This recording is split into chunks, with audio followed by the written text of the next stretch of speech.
Welcome to the MD Edge Daily News for Friday, June 29th. I'm Nick Andrews. And I'm Mary Ellen Schneider. Today, heart failure confers poor prognosis in rheumatoid arthritis. Also today, the Supreme Court sides with anti-abortion centers in a free speech case. And when you see contact dermatitis on toddler bottoms, potty seats may be the culprit. But we begin with a shift in where Medicare beneficiaries are dying. Since 2000, Medicare beneficiaries have been less likely to die in hospitals and more likely to die in their homes or in community healthcare facilities. This is according to a review of Medicare records published in JAMA. The review also determined that there was a decline in healthcare transitions in the final 3 days of life for those patients. The authors note that there is no single specific reason for this shift, but between 2000 and 2015, there have been several large efforts to improve end-of-life care. Some of those interventions include promoting conversations about the goal of care and continued growth of hospice services and palliative care. One example of the shift centers around hospice care. In the study, the percentage of Medicare patients dying in hospice care more than doubled to over 50%, and patients were using hospice services for longer.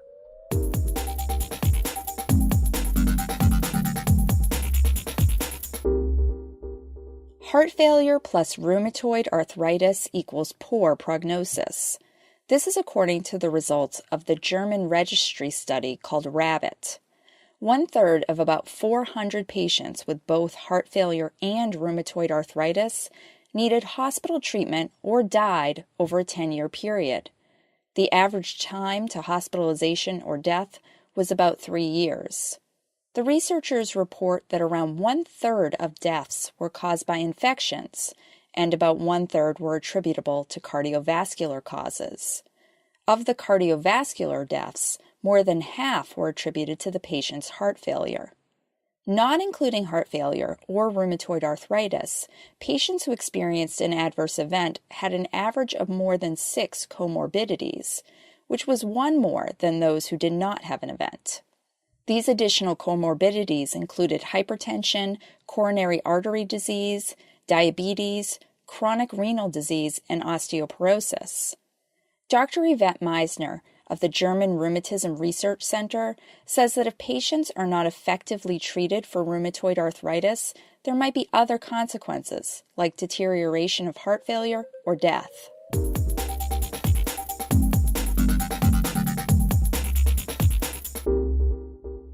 The U.S. Supreme Court struck down a California law that required anti-abortion crisis pregnancy centers to offer information on abortion services. The ruling notes that the measure violates the First Amendment by compelling speech. In a 5-4 decision issued earlier this week, the majority justices wrote that California cannot force the anti-abortion centers to post notices about obtaining abortions. They compared the requirement to a government-drafted script that forces the centers to give information on the very service they oppose. In the court's majority opinion, Associate Justice Clarence Thomas wrote that California can inform women about abortion services through other means, such as advertising, rather than burdening the plaintiffs with compelled speech. The justices sent the case back to the lower court for another assessment in light of their ruling. Robert McNamara is a senior attorney for the Institute for Justice in Arlington, Virginia. He says that this ruling has broad implications in the healthcare setting, and it's something that physicians should celebrate. He notes that the court rejected the professional speech doctrine that has been used in Florida to prevent doctors from asking if patients owned guns. But the American College of Obstetrics and Gynecologists also expressed disappointment at the Supreme Court's ruling. ACOG President Lisa Hollier says that pregnant women who seek medical guidance must be able to trust that the information being provided to them is truthful and medically accurate. She also noted that inaccurate and untruthful information can delay care and increase the risk of medical complications.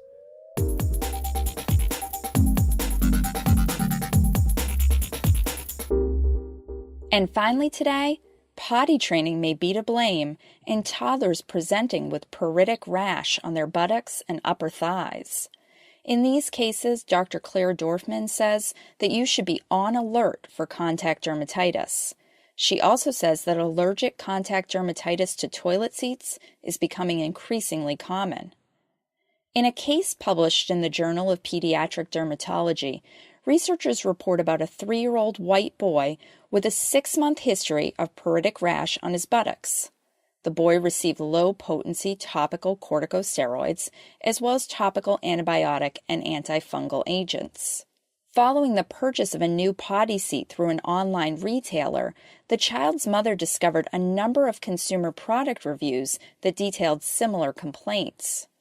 Photos highlighting identical rash presentation in other toddlers confirmed that the toilet seat was responsible for the allergic reaction. A warning had been posted by the manufacturer, but this warning was not provided by the online retailer. Use of the seat was immediately discontinued, and complete resolution of lesions was achieved within 1 month. And that concludes the last daily news for the month of June. Don't forget that you can find links to all of these stories in the podcast description.